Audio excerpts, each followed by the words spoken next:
میں سندھ کی بیوروکریسی، سندھ کی پولیس، سندھ کے افسران سے کہتا ہوں کہ ہوش کے ناخن لیں۔ یہ سیاہ رات ختم ہونے والی ہے۔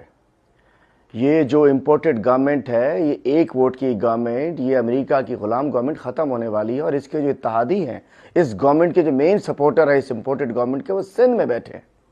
جس انداز سے سندھ کے لوکل گورنمنٹ الیکشن میں زیادتیاں ہو رہی ہیں، پولیٹیکل وکٹمائزیشن ہو رہی ہے، پری پول ریگنگ سٹارٹ کر دی گئی ہے پولیس کے ذریعے اور ڈپٹی کمشنر کے ذریعے، ایس ایس پیز کے ذریعے اور ڈپٹی کمشنرز کے ذریعے، ROs, DROs, ان کے جو ہے وہ ڈپٹی سندھ گورنمنٹ کا سٹاف ہے، ٹیچرز ان کے، ڈی سی آفس ان کا، ایک تو وہاں سے کاغذات رد کیے جا رہے ہیں، دوسرا پولیس کے ذریعے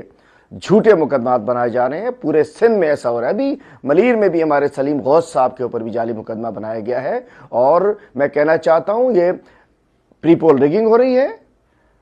الیکشن جعلی طریقے سے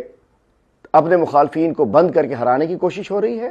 جھوٹے مقدمات بنائے جا رہے ہیں، بلاول زرداری جلسہ کرنے جا رہے ہیں، ایم پی اے، سینیٹرز، منسٹرز علاقوں میں اپنی کیمپین چلا رہے ہیں، اور دوسری جانب سندھ حکومت کی جانب سے افسران کے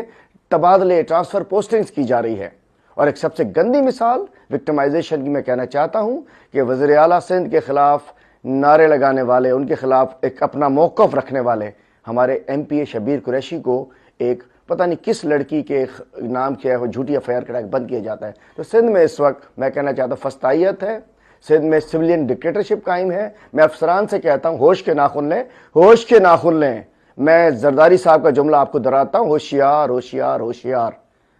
یہ وقت ان کا چلنے والا نہیں ہے۔